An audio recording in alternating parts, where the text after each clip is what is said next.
Okay शान, अब आपकी बारी है बोलने की। आपके जिंदगी में आपकी जो सीएसएस प्रिपरेशन है, करियर है, उसमें क्या प्रॉब्लम आ रही? जी Shan, please unmute your mic and tell me your problem.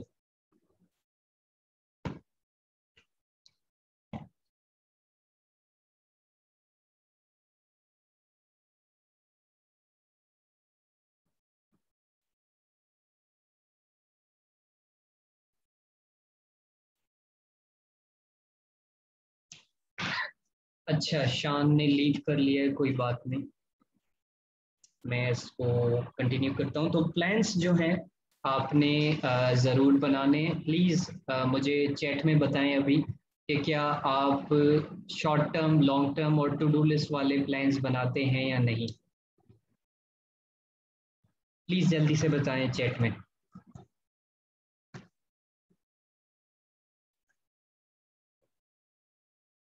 चलें, एक तो मैंने आपको एक ट्रिक बता दी है जिससे आपका मेंटल प्रेशर कम होगा और आप अपने टारगेट्स भी अचीव कर पाएंगे। Salima, this is very important. आप कोई भी आपका प्रोफेशन हो, स्टडी हो, सीएसएस हो, तो प्लीज़ आप लिस्ट बनाएं। 2 मिनट लगते हैं, सोने से पहले बनाएं या सुबह उठते वक्त, जैसे ही वैसे भी आप हम उठते हैं या सोने से पहले फ़ोन यूज़ करते हैं तो फ़ोन पे आप बना लें। पाँच दो 2 से 5 मिनट आपके लगेंगे। लेकिन आपकी ज़िंदगी बिलीव में आसान हो जाएगी। सारे सक्सेसफुल लोग यही करते हैं। अच्छा, नहीं अभी भी बनाए, सीएसएस के लिए बहुत ज़रूरी है प्लान्स बनाना। ठीक है, उज़ैर बनाते हैं, सलीमा आप नहीं बनाते।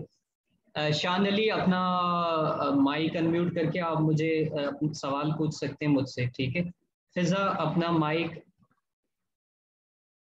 अनम्यूट करके, फिजा अपना माइक अनम्यूट करके आप सवाल पूछ सकते हो, कोई भी सीएसएस के हवाले से या करियर के हवाले से कोई इशू है तो आप पूछ सकते हो। अच्छा, मैं अब आता हूँ एटॉमिक हैबिट्स के ऊपर।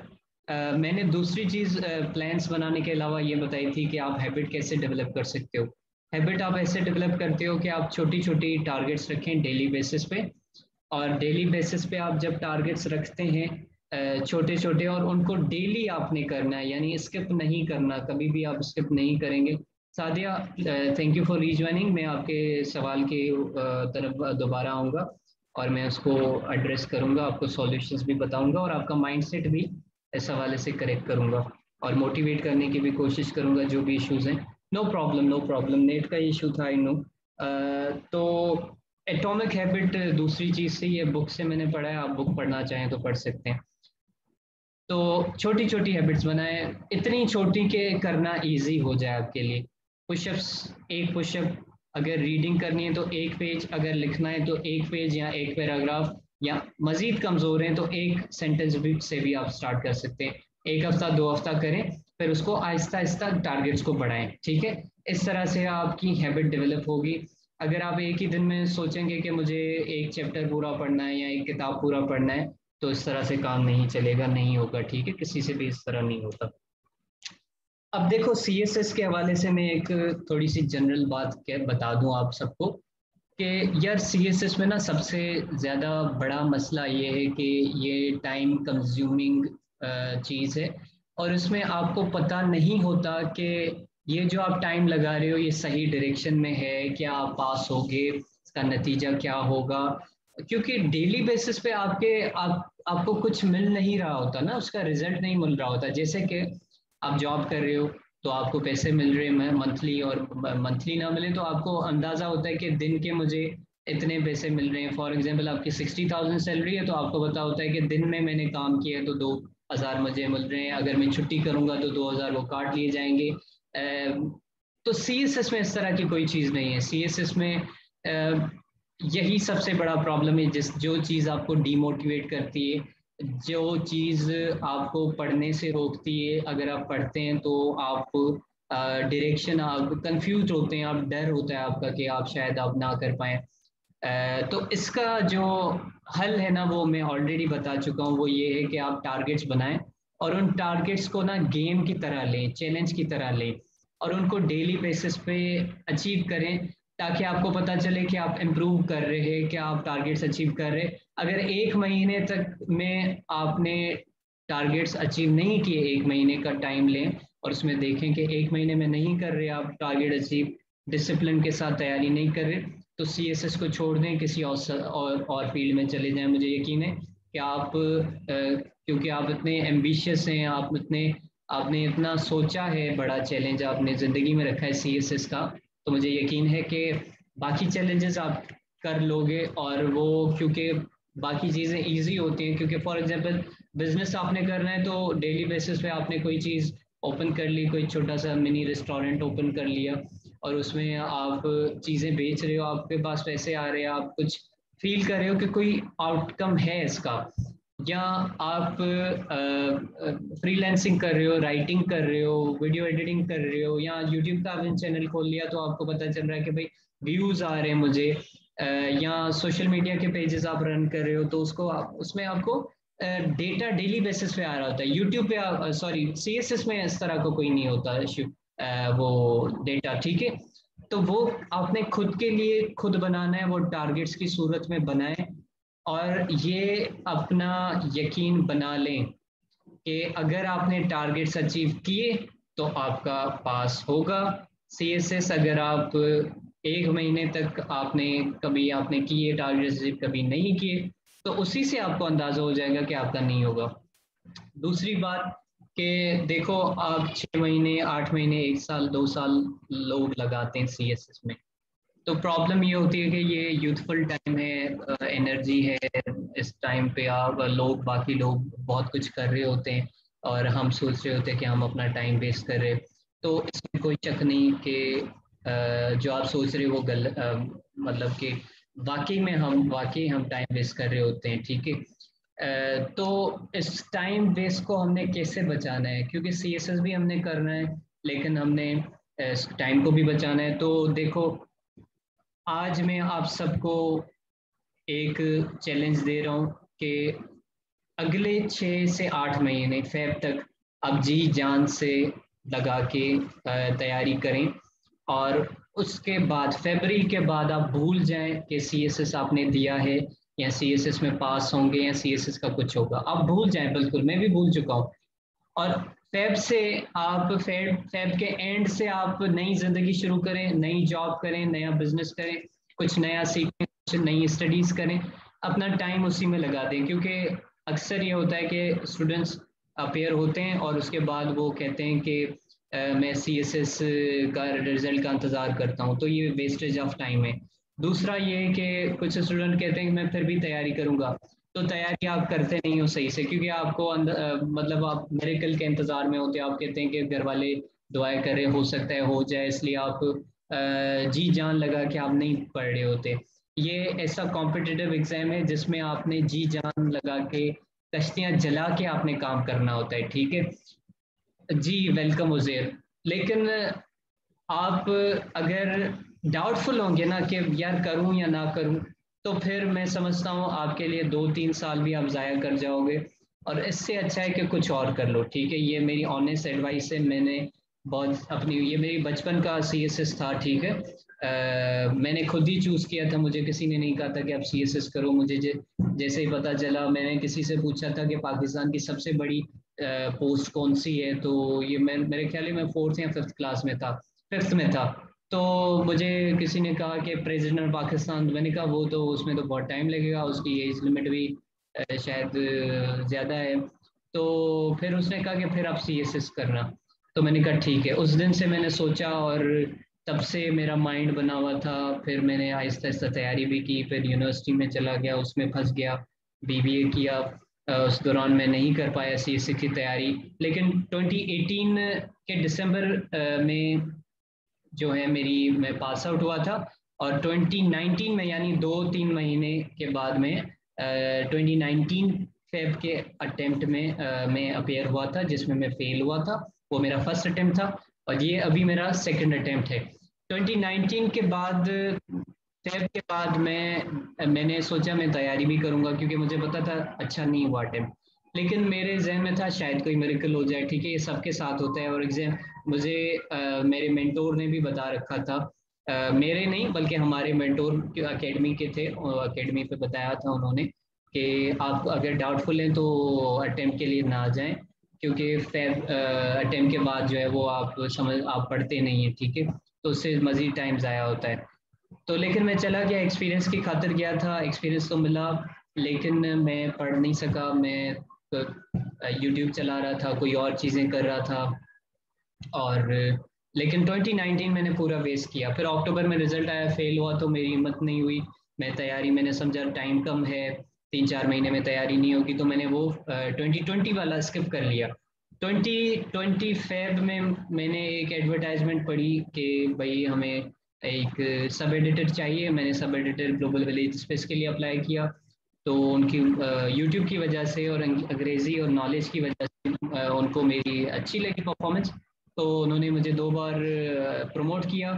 फेब से लेके जून तक मैंने ये जॉब की। उसके बाद क्योंकि अल्टीमेटली मुझे सीएसएस में ही अपेयर होना था, तो मैंने डॉक्टर मोहित पीरज़ादा को कहा कि मुझे जो है वो रिज़ाइन करना है, और मैं जो है 2021 का अटेम्प्ट देने जा रहा हूँ, तो मुझे 6-8 महीने चाहिए प्रिपरेशन के लिए।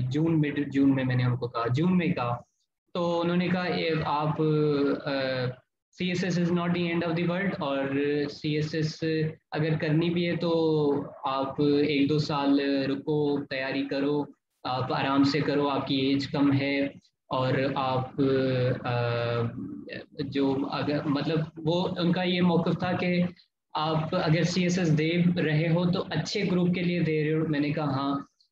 तो उन्होंने कहा अच्छे ग्रुप के लिए आपको मार्क्स अच्छी चाहिए होती हैं, उसके लिए बहुत मेहनत, बहुत अच्छे से प्रिपरेशन करनी चाहिए, वरना जो है वो आपकी ज़िंदगी जो है वो मज़ा नहीं आता आपको, अगर आपको आपका पसंद का ग्रुप ना मिले, ठीक है। और उन्होंने कहा कि उन्होंने भी सी एस एस दिया था, 17th पोजीशन हासिल की थी 1988 में, हाँ 88 में उन्होंने दिया था। फिर उन्होंने कहा मैंने छोड़ दी, इसी तरह बहुत सारे और लोगों ने छोड़ दिए, एतजाज़ हसन, हमजा अब्बासी की मिसाल दी उन्होंने। बड़ी डिटेल डिस्कशन हुई थी, तो उन्होंने मुझे कन्विंस करने की कोशिश की कि सी एस एस छोड़ दो और यहाँ पे आप 1-2 साल काम करो जीवीएस पे। लेकिन मैंने उनसे माजरत की, वो थोड़े नाराज़ भी हुए, लेकिन उन्होंने कहा ठीक है, आप प्रिपरेशन करने के बाद आप सी एस एस का अटेम्प्ट देने के बाद वापस आ जाओ। तो फिर मैंने अटेम्प्ट दिया, 6 महीने मैंने तैयारी की, जुलाई से, क्योंकि जून तक मैं काम कर रहा था, जुलाई से लेके मैंने फेब तक तैयारी की, और मैं तो मुतमिन था तैयारी से, और अपेयर भी हुआ 2021 फेब में। और उसके बाद मैं वापस जीवीएस पे आ गया, क्योंकि वो डॉक्टर मोहित मेरे साथ राब्ते में थे, वो बोलते थे कि आप ज्वाइन करो, तो मैं वही प्रायोरिटी थी, उन्हीं को मैंने ज्वाइन किया। अब मैं पूरी टीम को मैनेज करता हूँ, राइटर्स और सब एडिटर की टीम है, खुद भी लिखता भी हूँ और एडिटिंग भी करता हूँ। और ये जॉब जो है, मुझे इस जॉब ने जो 2020 में की थी मैंने, उसने बहुत मुझे फ़ायदा दिया। तो ये जो सारी मेरी लाइफ है, उससे मैं जो चीज़ें सीख रहा हूँ वो मैं आपको बता रहा हूँ। तो मैं जो कह रहा था, आपको बता रहा था कि टाइम कंज्यूमिंग है सी एस एस, ठीक है।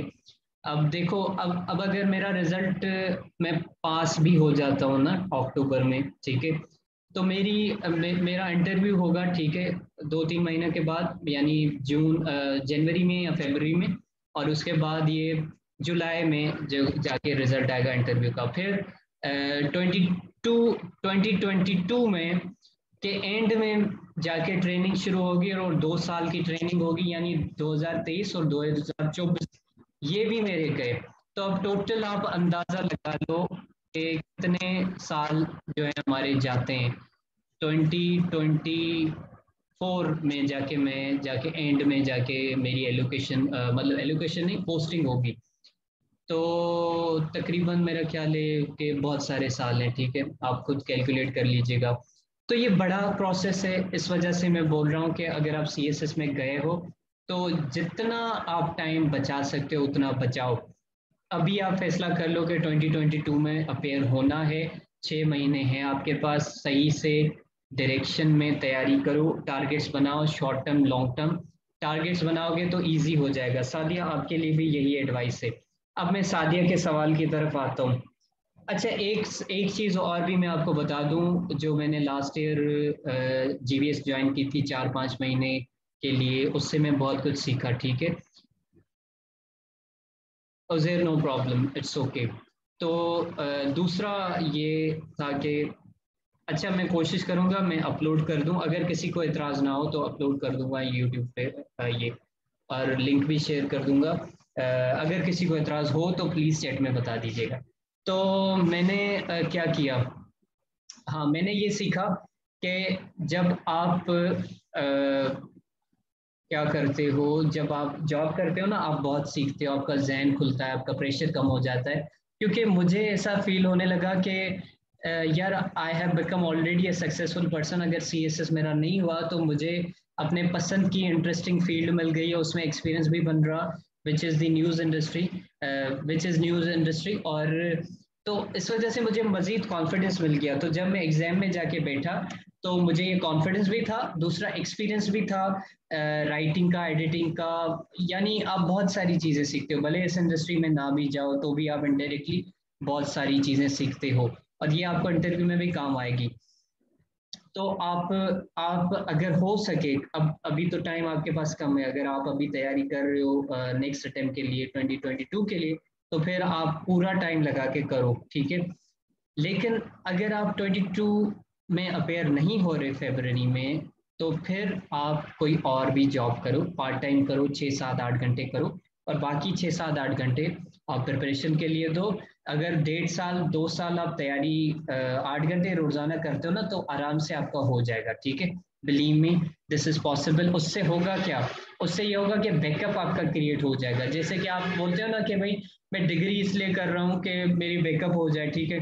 तो डिग्री कुछ नहीं है, एक्सपीरियंस इज एवरीथिंग। अगर आपके पास एक्सपीरियंस होगा तो आप सीएसएस में फेल हो जाओगे तो आपको वो मिलेगा, आपको जॉब मिलेगी, आप कंटिन्यू करोगे। जैसे कि अब फॉर एग्जांपल आपने 2018 में के एंड में आपको डिग्री मिली, और 3 साल आपने ज़ाया कर दिए सिर्फ सीएसएस की, ये सोच के कि भाई मुझे सिर्फ सीएसएस की तैयारी करनी है।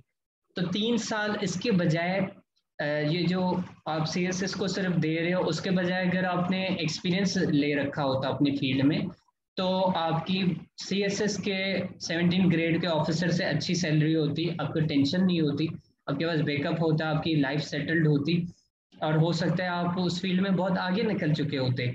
और उसके अलावा सबसे बड़ा इंटरेस्टिंग चीज़ ये कि जो भी अभी 17 ग्रेड की जॉब्स आ रही हैं, ठीक है, सिर्फ सीएसएस से नहीं आती 17 ग्रेड, उसके अलावा भी आती हैं मुख्तलिफ इदारों में, वो सारी 17 ग्रेड की जॉब्स आपकी आ रही हैं, जिसमें 3 इयर्स का आपको एक्सपीरियंस चाहिए होता है, 1 से लेके 3 इयर्स का एक्सपीरियंस चाहिए, एटलीस्ट 1 ईयर का तो चाहिए ही चाहिए। तो वो लोग जो सीएसएस की वजह से एक्सपीरियंस हासिल नहीं कर सके, वो ज़ाहिर है 17 ग्रेड की इन जॉब्स के लिए अप्लाई नहीं कर पाएंगे। तो इसलिए मैं कहता हूँ कि आप एक्सपीरियंस ज़रूर हासिल करें, साइड पे जॉब करें। मैं ऑलरेडी एक जॉब कर रहा हूँ, सीएसएस के स्टूडेंट्स को भी पढ़ा रहा हूँ। उसके अलावा भी मैं मज़ीद सोच रहा हूँ कि एक और पार्ट टाइम जॉब भी मैं कर सकता हूँ, मतलब है मेरे पास कैपेसिटी। तो अगर मैं अब ये ना करूं तो मैं सीएसएस की तैयारी भी कर सकता हूं, लेकिन मैंने सोचा है कि थर्ड अटेम्प्ट जो है वो मैं कुछ टाइम के बाद दूंगा, 2 3 साल के बाद। उसकी वजह शायद मैं पहले ही बता चुका कि मैं चाहता हूं मैं दुनिया को देखूं, मैं एक्सप्लोर करूं, मैं अपनी फील्ड में माहिर बनूं, मैं जॉब के अंदर बहुत सारी चीज़ें सीखूं। उससे आपकी मेचोरिटी बढ़ती है, आप आर्ग्यूमेंट्स आपके स्ट्रांग होते हैं, आपके पास नॉलेज आती है, क्योंकि ऑलरेडी आप करंट अफेयर्स के साथ रिलेटेड होते हो, आपने तैयारी भी कर रखी होती है, और आपके पास आप न्यूज़ भी पढ़ रहे होते हो, ठीक है, आप न्यूज़पेपर भी पढ़ रहे होते हो, तो तैयारी हो रही होती है। आपने सिर्फ करना ये होता है कि राइटिंग प्रैक्टिस आपने करनी होती है, क्योंकि सीएसएस में दो बड़ी चीज़ें हैं, एक नॉलेज, दूसरी है राइटिंग। और हमारे एक मेंटोर थे सीएस एकेडमी में, सर शहरयार मेमन, उन्होंने बोला था कि आप 9 घंटे पढ़ रहे हो या 10 घंटे पढ़ रहे हो, तो उसमें से 6 घंटे आपने लिखने हैं। तो 2018 में उन्होंने बताया था मिड में, लेकिन उनकी बात मैंने नहीं मानी थी उस वक्त, इसी वजह से मैं फेल भी हुआ था फर्स्ट अटेम्प्ट में। लेकिन सेकंड अटेम्प्ट में मैंने ये जो है इस गलती से मैंने सीखा और ज़्यादा से ज़्यादा लिखा। तो आपने भी यही करना है कि अगर आप लिख नहीं रहे तो believe me, this is a written exam, ठीक है, सीएसएस रिटन एग्जाम है। आप 100 किताबें पढ़ लो, आपकी अगर राइटिंग प्रैक्टिस नहीं है तो आपके जहन से वो चीज़ निकलेगी ही नहीं, आप लिख ही नहीं पाओगे, तो लिखना लाजमी है। अब मैं जल्दी से सादिया की तरफ आ जाता हूँ, इससे पहले कि वो हमारा ख़त्म हो जाए सेशन, वो जूम की जो है वो ख़त्म हो जाए। अब देखें नाजिया और आफाक, आपने लेट ज्वाइन किया, अगर कोई क्वेश्चन हो आपका तो आप पूछ सकते हैं। अच्छा, मुझे एक सेकंड दीजिएगा।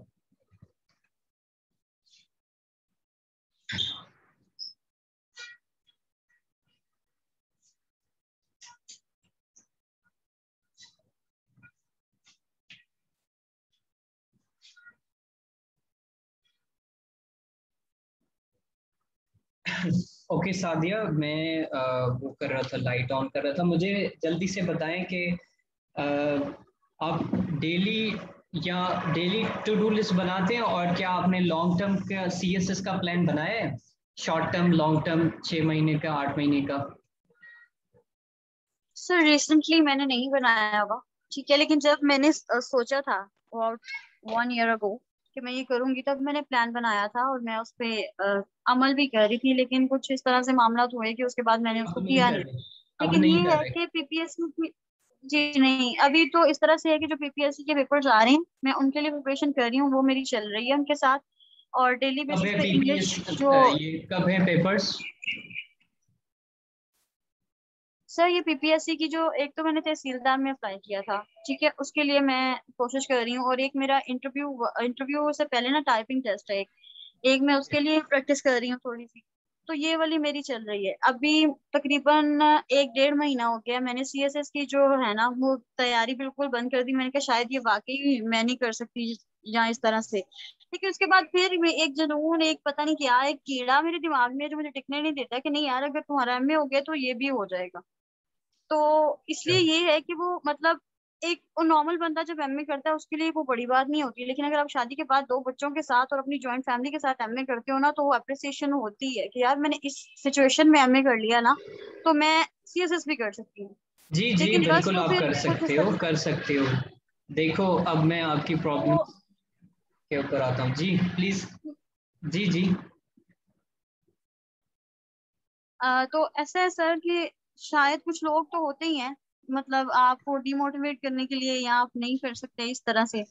लेकिन अब पहले ये सीन था, मैंने आपको पहले भी बताया कि पहले मैं उन चीजों को एज अ चैलेंज लेती थी, अब वो मैं उससे डिमोटिवेट हो जाती हूँ। मैं कहती हूँ यार वाकई लगता है कि ये नहीं होता, मुझे इतना इससे खौफ आना शुरू हो गया। हालांकि मैं आपको जनरली एक बात बताती हूँ, जब मेरा बिल्कुल भी माइंड सेट नहीं था पेपर देने का, मैं कॉलेज में बच्चों का लेक्चर, गर्ल्स कॉलेज में लेक्चर ले रही थी बच्चों का, तो मेरे सामने ना 2018 या शायद 19 का सीएसएस का प्रेसी का पेपर आया। तो आई डोंट नो वो बीएमएस का था या सीएसएस का था, मुझे सही तरह से याद भी नहीं है, लेकिन उसके अंदर ईडीएम्स आए। तो मैं देख रही थी कि जो पेपर मैं चेक कर रही थी बच्चों के ईडीएम्स जो मैंने बच्चों को कराए थे, सेम वही ईडीएम जो फर्स्ट ईयर सेकंड ईयर में उनको आए थे, वही जो थे वो पेपर में आए। मैं कह रही ये पेपर है, ये तो हलवा है, फिर ये तो मैं ऐसे ही कर लूं। मतलब उसमें प्रेस ही नहीं देखी मैंने, ईडीएम्स के हवाले से मतलब अप्रिसिएशन मुझे मिली कि यार ये मैं कर लूंगी, तब मैंने सोचा कि मुझे ये करना चाहिए। लेकिन उसके बाद बिल्कुल फिर से मतलब मैं वापस आ गई बिल्कुल ठीक है जी। आप तो वैसे भी नहीं, ये एमए मुझसे नहीं होगा। एमए आपने किया हुआ है, आप पढ़ाते भी हैं, तो इंग्लिश आपके लिए इजी है। इंग्लिश बहुत मेजर पार्ट होता है, ज़्यादातर स्टूडेंट्स वीक इंग्लिश की वजह से नहीं कर पाते। दूसरा ये जी कि आपका प्रेसी का पेपर भी हो जाएगा, कंपोजिशन का पेपर भी हो जाएगा।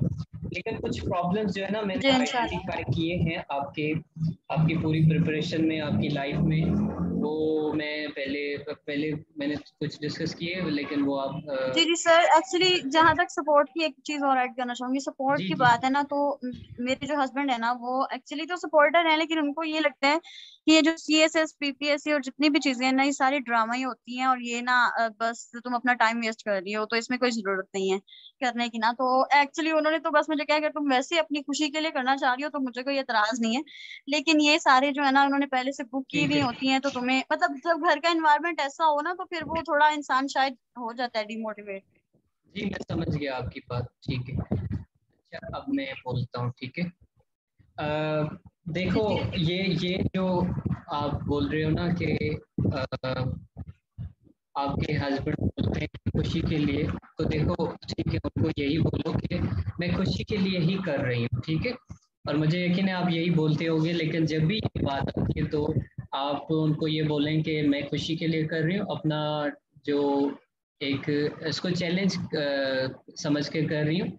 अब देखो मैं आपको एक और चीज़ बता दूं कि ड्रामा ऐसा नहीं है, ठीक है, ड्रामा बिल्कुल नहीं है।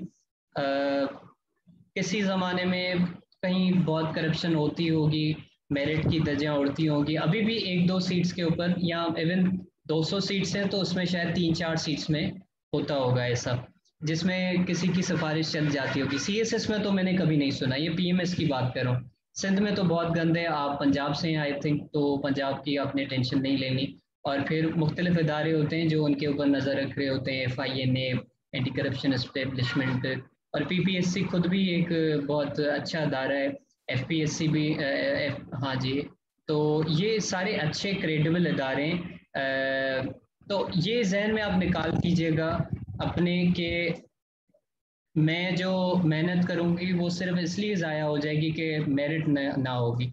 इसको तो जहन से निकाल दीजिए, रूल आउट दिस प्रॉब्लम, ठीक है। वो हमारे हाथ में है ही नहीं, हमारे हाथ में मेहनत है, कंट्रोलेबल चीज़ हमारे हाथ में मेहनत है, वो हम करेंगे, ठीक है। और वैसे भी आप खुशी के लिए ही कर रहे हो ना, तो फिर लोगों को बताओ कि भाई मुझे प्रॉब्लम नहीं है अगर मैं मेरिट की वजह से, या और अगर हो भी जाते हो ना फेल, तो बोलना भाई मेरिट की वजह से मैं जो है वो फेल हो गई, मेरिट ना होने की वजह से फेल हो गई, ठीक है। फिर ये बहाना बोल देना, अभी आप उसके बारे में ना सोचो। तो ये मसला हल हो गया। अब देखो आप, मैंने जैसे पहले बोला था आपके ऊपर सोशल प्रेशर है। सोशल प्रेशर एक आपने बताया अपने घर के अंदर भी होगा और फैमिली, एक्सटेंडेड फैमिली में भी, रिलेटिव में भी, क्योंकि औरतें खास करके ऐसा होता है कि बातें बहुत करती हैं और वो जेलस भी होती हैं कि एक लड़की जो सक्सेसफुल है अपनी फैमिली लाइफ में भी, अपनी करियर में भी, अपनी एजुकेशन में भी, फिर वो सीएसएस भी कर रही है, तो बहुत सारी जेलसीज हैं, ठीक है। इसको ना खुशी समझ के एक्सेप्ट करो कि आप दुनिया पूरी के सेंटर में हो आप, और पूरी दुनिया जो आपकी दुनिया है उसका आप मरकज हो, वो आपकी तरफ जो है वो आपके पीछे भाग रहे, या बल्कि आप किसी रास्ते पे चल रहे हो और वो मदाह हैं, वो आपके सड़क के ऊपर, साइड में, स्ट्रीट्स के ऊपर खड़े हुए हैं और आपको देख रहे हैं कि आप जा रहे हो, आप सफ़र कर रहे हो, आप सफ़र अंग्रेजी वाला नहीं, सफ़र वो जर्नी है, और आप एक मंजिल की तरफ जा रहे हो और कामयाबी से जा रहे हो। देखो मैंने पहले भी बताया कि सीएसएस स्टूडेंट्स को जो है वो जॉब करनी चाहिए, ठीक है, या कोई और चीज़ करनी चाहिए सीएसएस की तैयारी के दौरान, ठीक है। तो वो आप ऑलरेडी कर रहे हो, वो मैं इसलिए कह रहा था ताकि आपकी जो आपको टेंशन जो है ना वो ना हो कि यार मैं अपनी ज़िंदगी का टाइम वेस्ट कर रही, तो आप बिल्कुल नहीं कर रहे, आप ऑलरेडी यूटिलाइज कर रहे हो अपना टाइम। तो इसलिए सीएसएस के लिए परेशान ना हो कि भाई मैं वेस्ट कर रही हूँ। अब आपकी प्रॉब्लम आ रही है, अच्छा एक दूसरी प्रॉब्लम आप मेंटल थोड़ी सी है, इश्यू ये है कि आप एंशियस बहुत हैं, ठीक है, और आप किसी कमेंट को, किसी चीज़ को जो है ना ज़्यादा सीरियस ले रहे हैं, तो सीरियस ना लें। और सीरियस ना लेने की वजह भी मैंने आपको बता दी कि आप ऑलरेडी सक्सेसफुल हैं, तो फिर क्यों आप इन चीज़ों को, आपके पास आपकी ज़िंदगी में खुद जवाब मौजूद हैं, वही जवाब आपके उठा के उनको देना है कि भाई मैं तो ऑलरेडी सक्सेसफुल हूँ, ठीक है। अब आपने एंजाइटी आपकी डेवलप हुई है, डिमोटिवेट आप होते हो कभी कभार, तो इन्हीं वजह से होते हो, इनका जवाब आपको मिल गया। लेकिन मज़ीद इसको कैसे टैकल करना है, मज़ीद आप टैकल तब करोगे, प्रॉपरली तब चलोगे जब आप, जैसे मैंने पहले वो बताया कि टारगेट्स आप रखो, प्लान्स आप फॉलो नहीं कर रहे, पहले शायद कोई प्लान बनाया होगा वो ज़ाहिर है अब ख़राब हो गया, क्योंकि इसमें डेट भी लिखनी है आपने कि 10 दिन में मुझे ये वाली चीज़ करनी है, 15 दिन में, क्योंकि you are already a professional, आप पढ़ाते भी हैं, आपको पढ़ना भी आता है, आपकी अंग्रेज़ी भी अच्छी है, तो मुझे यकीन है कि आप जल्दी से, आपकी मतलब रीडिंग स्पीड भी अच्छी होगी, बुक्स भी आप पढ़ लेंगे एक दो जल्दी से। तो मेरा ख्याल है आप, जो स्टूडेंट 20 दिन में कोई सब्जेक्ट क्लियर करेगा वो आप 10 दिन में कर लोगे। और आपने सिर्फ बताया कि आपने पंजाबी क्लियर की है और ऐसे किया है कुछ, और उसके अलावा शायद कुछ और थोड़े बहुत किए हुए होंगे, ठीक है, आपने क्लियर सब्जेक्ट। तो आपकी जो तैयारी है ना उसमें मैं फ्लॉ देख रहा हूँ कि आपने सब्जेक्ट्स क्लियर नहीं किए। 12 सब्जेक्ट्स अपने जहन में क्लियरली टारगेट बना लो और पेपर पे भी लिख लो आप कि ये मुझे 12 सब्जेक्ट्स कंप्लीट करने हैं और ये मुझे इतने टाइम में कंप्लीट करने हैं, 10-10 दिन दो, 7 घंटे आप लगा के इसको पढ़ो। इंशाल्लाह मेरा ख्याल है 120 दिन में आपके 12 सब्जेक्ट्स जो हैं वो क्लियर हो जाएंगे। 120 दिन यानी 4 महीने में आपको पता चल जाएगा कि क्या आपको अपेयर होना है या नहीं। उसके बाद आप रिवीजन करो, डेली राइटिंग प्रैक्टिस करो, यानी 4 महीने के बाद, और फेब तक आप जो चीज़ें रहती हैं वो करो। 10 दिन में तो आप मोस्ट इम्पॉर्टेंट चीज़ पढ़ रहे होगे, क्योंकि आप पढ़ाते हैं तो आपको पता है कि स्मार्ट स्टडी क्या होती है। मोस्ट इम्पॉर्टेंट टॉपिक्स को उठा के उनको प्रिपेयर करें। जो आप एक्सपेक्टेड टॉपिक्स हैं, आप भी पेपर्स बनाते होंगे, आपको पता होगा कि कौन से टॉपिक्स जो है एग्जामिनर पूछेगा, तो आपके लिए बहुत इजी है। ठीक है, आपको ये एडवांटेज है, एग्जामिनर के पॉइंट ऑफ व्यू से आप सोच सकते हो, बाकी नहीं सोच सकते। स्टूडेंट के पॉइंट ऑफ व्यू से भी आप सोच सकते हो कि स्टूडेंट क्या गलती करते हैं लिखने में, पढ़ने में, तो वो सारी आपकी कॉम्पिटिटिव एडवांटेज है। Even I would say this is an unfair advantage that you have, यानी कि आपको पढ़ना भी आता है, पढ़ाना भी आता है, आपको पेपर्स सेट करने भी आते हैं, आपको आपकी अंग्रेजी भी अच्छी है, आपको लिखना भी आता है, आपकी रीडिंग भी, आई एम श्योर कि आप रीडिंग भी करते होगे because you are MA English. ठीक है, तो ये सारी स्ट्रेंथ्स को ना आप अपनी ताकत बनाएं, और जो वीकनेसेस हैं उनको कन्वर्ट करें अपॉर्चुनिटीज में। वीकनेसेस कौन सी हैं? वीकनेस ये है कि आपको लोग चैलेंज करते हैं कि आप नहीं कर पाओगे, इसी को चैलेंज जैसे पहले आप करते थे, इसी को चैलेंज उठा के समझ के इसको करें, और लोगों को अपने फॉर एग्जांपल हस्बैंड को बताएं या जो आपसे सिंसियर हैं उनको बताएं कि मैंने एक टारगेट रखा है, 4 महीने में ये 12 सब्जेक्ट्स में क्लियर करने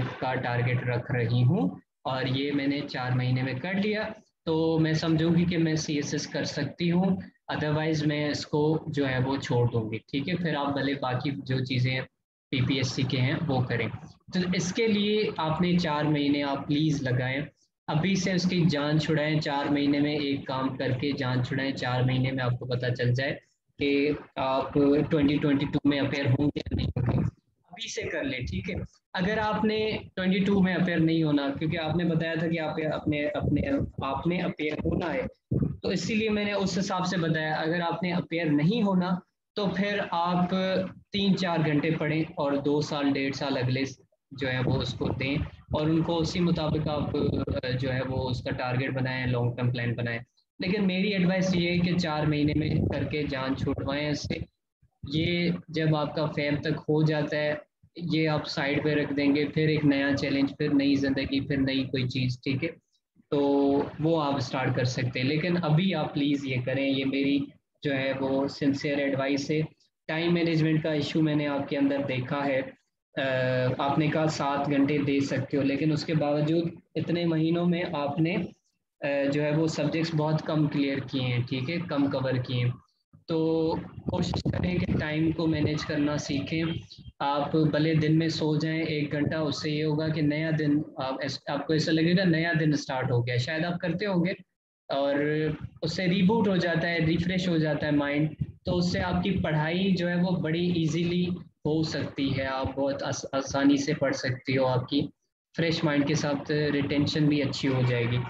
तो नोट्स भी आप बना लोगे इजीली, वो भी प्रॉब्लम नहीं है। जो पढ़ते हो आप नोट्स बनाओ, टारगेट्स रखो, डेली बेसिस पे 3-4 टॉपिक्स रखो, वो कवर करो, नोट्स बनाओ, और 10 दिन में एक सब्जेक्ट करो क्लियर, 4 महीनों में 12 करो, और आपके फिर फाइनली जो है उन्हीं को जो है उनके पेपर्स आप सॉल्व करते जाओ, पास पेपर्स, और वही आपकी रिवीजन भी होगी। तो ये बड़ा सिंपल सा प्लान है, आप इसके बारे में बड़े क्लियर होने चाहिए, कॉम्प्रोमाइज ना कीजिएगा इस प्लान के ऊपर, अगर आपने इसके ऊपर अगर सीएसएस में पास होना है। और अभी प्लीज़ कश्तियाँ जला दें, अभी ये जो अभी आप इंटरव्यू वाले, ठीक है, interview is very important, interview या टाइपिंग टेस्ट वो ठीक है, वो ज़रूर आप उसके ऊपर टाइम दें, लेकिन उसके अलावा जो भी चीज़ें हैं उसको आप छोड़ दें। सोशल मीडिया हो या कोई और चीज़ जिससे आप टाइम बचा सकते हो, या इवन कोई ऐसा एग्ज़ाम जिसमें आप समझते हो आपके लिए ज़रूरी नहीं है, आपके लिए सी एस एस ज़्यादा ज़रूरी है, तो पहले वो सी एस एस करो, उनको आप बाद में भी कर सकते हो, और आपका एक्सपीरियंस भी बन रहा है ना, तो फिर आपको टेंशन नहीं होनी चाहिए कि don't feel like you would be left over, आप पीछे नहीं रहोगे, क्योंकि you are already making use of your time, आपका ऑलरेडी एक्सपीरियंस बन रहा है, तो आपको टेंशन नहीं होनी चाहिए। और मुझे यकीन है कि जब आप इंटरव्यू में बैठोगे ना, तो यही जो स्ट्रेंथ है आपको काम आएगी कि आपने अपनी सक्सेसफुल फैमिली लाइफ को रन किया है, स्टडीज़ भी कंप्लीट की हैं, और ये इंग्लिश भी सॉरी इंग्लिश तो एमए, हाँ एमए इंग्लिश, लेकिन उसके अलावा आप पढ़ा भी रहे हो। तो ये एग्जामिनर या इंटरव्यू पैनल आपसे बहुत खुश होगा, बिलीव मी। वो इसी वजह से आपको बहुत अच्छी मार्क्स भी मिलेंगी, और आपकी कम्युनिकेशन स्किल्स भी अच्छी हैं, जिस तरह से आपने बात की, और ऑफ कोर्स आप पढ़ा भी रहे तो उससे भी कम्युनिकेशन स्किल्स अच्छे ही होते हैं। तो आपने डीमोटिवेट नहीं होना, जो भी लोग बात बोलते हैं उनको आप जवाब दे दें। जब तक आप जवाब नहीं देते ना, जहन में बिठा देते हैं, आप कहते हैं मैं जवाब नहीं देती, तो उससे ये होता है कि आपके जहन में फिर आप सोचते रहते हो, फिर आप बोलते हो काश मैं जवाब दे देती। तो बड़ी प्यार से भी जवाब दिया जा सकता है, आप उनको ना बोलें कि आप मुझे डिमोटिवेट करें, आप अपने ऊपर जिम्मेदारी उठाएं, आप बोलें कि ये मेरी चॉइस है, और बल्कि ये भी थोड़ा रूड हो जाएगा, आप ये बोलें कि मेरी ख्वाहिश है, मैं इसको एज ए चैलेंज करना चाहती हूँ, मैं देखना चाहती हूँ मेरे अंदर कितना है, और मैं देखना चाहती हूँ कि मैं, वो एक होता है ना एक्सरसाइज के अंदर आप सेट टिल फेलियर लगाते हो, एक होता है ना सेट, कि आप पुशअप्स लगाते हो 10 का एक सेट होता है, ठीक है, लेकिन ये जो सेट आप लगा रहे हो, ये आप लगा रहे हो सेट टिल फेलियर, जब तक आप फेल नहीं हो जाते, जब तक आपकी मसल्स थक नहीं जाती, आप थक नहीं जाते, तब तक आप उसको आप उसके ऊपर वर्कआउट कर रहे हो। तो ये आप सेट टिल फेलियर है, इसको बड़ा अजीम आप अपना मकसद समझ के करिए।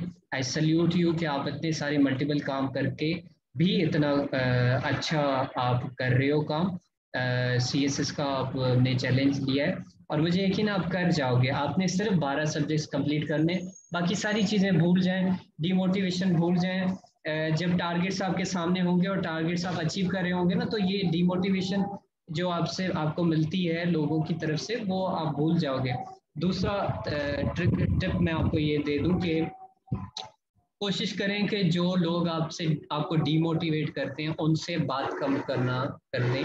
अगर वो ज़रूरी है, मतलब घर में है, तो इट्स ओके, फिर तो कोई प्रॉब्लम नहीं, लेकिन वो लोग जो जिससे आप फ़ोन पे या चैट पे करते हो उनको म्यूट कर दें, उनको उनकी फ़ोन ना उठाएं, उनको बोल दें, मैसेज कर दें कि I was busy, I am busy, ठीक है, और उनसे कोशिश करें अवॉइड करना कांटेक्ट। और जो गिबतें अक्सर होती हैं कि एक बंदे से दूसरी बंदे से हमें मिलती हैं, खबरें पहुंचती हैं, तो गिबतों करने वाले से भी आप बाज आ जाएं, 4-5 महीने अपने आप को इन लोगों से आइसोलेटेड रखें, और फिर इंशाल्लाह आप देखेंगे कि आप ना डीमोटिवेट होंगे, और यही जो चैलेंज आपने लिया है, उस चैलेंज में आपको मज़ा आएगा टारगेट्स अचीव करने में। कोई चीज़ रह गई हो तो आप पूछ सकते हैं, कोई चीज़ ऐड करना चाहते हो सादिया, तो प्लीज़ आप कर सकते हो ऐड।